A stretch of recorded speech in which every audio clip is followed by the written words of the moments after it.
দর্শক, আবহাওয়ার খবর জানতে চলে যাচ্ছি সহকর্মী ফারিহা সাসনিনের কাছে। ফারিহা, আজকের আবহাওয়া নিয়ে আপনার কাছে কি তথ্য আছে, আমাদের বিস্তারিত জানান। I am Ox. ধন্যবাদ নির্জনা। দর্শক, আজ ৪ ডিসেম্বর ২০২৫ তারিখে দেশের সর্বশেষ আবহাওয়ার তথ্য থেকে আমরা দেখতে পাচ্ছি দক্ষিণ পশ্চিম বঙ্গোপসাগর ও তৎসংলগ্ন শ্রীলঙ্কা উপকূলীয় এলাকায় অবস্থানরত সুস্পষ্ট নিম্নচাপটি আরও ঘনীভূত হয়ে গভীর নিম্নচাপে পরিণত হয়ে একই এলাকায় অবস্থান করছে এবং আজ সারা দেশের আকাশ আংশিক মেঘলা থাকতে পারে এবং তাপমাত্রা শুষ্ক থাকবে। সেই সাথে দিন ও রাতের তাপমাত্রা প্রায় অপরিবর্তিত থাকতে পারে।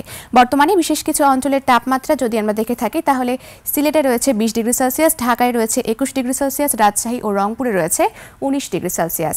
গতকাল সর্বনিম্ন তাপমাত্রা রেকর্ড করা হয়েছে দিনাজপুরে, যা ১১.১ ডিগ্রি সেলসিয়াস এবং সর্বোচ্চ তাপমাত্রা চট্টগ্রামের টেকনাফে, যা ৩১.৪ ডিগ্রি সেলসিয়াস। গত ২৪ ঘন্টায় রাজধানী ঢাকায় সর্বোচ্চ তাপমাত্রা ছিল ২৭.৭ ডিগ্রি সেলসিয়াস এবং সর্বনিম্ন তাপমাত্রা ১৭.১ ডিগ্রি সেলসিয়াস। আজ ঢাকার আকাশ আংশিক মেঘলা থাকতে পারে এবং উত্তর অথবা উত্তর পশ্চিম দিক থেকে ঘন্টায় ৮ থেকে ১০ কিলোমিটার বেগে বাতাস প্রবাহিত হতে পারে। আজ সকাল ৬টা অনুযায়ী ঢাকার বাতাসের আপেক্ষিক আর্দ্রতা নির্ণয় করা হয়েছে ৬৫% এবং আজ রাজধানী ঢাকায় সূর্যাস্ত হবে সন্ধ্যা ৫টা বেজে ১১ মিনিটে। দর্শক, এ ছিল আমাদের আজকের আবহাওয়ার তথ্য। ফিরে যাচ্ছি নির্জনার কাছে। নির্জনা। ফারিহা, ধন্যবাদ আপনাকে।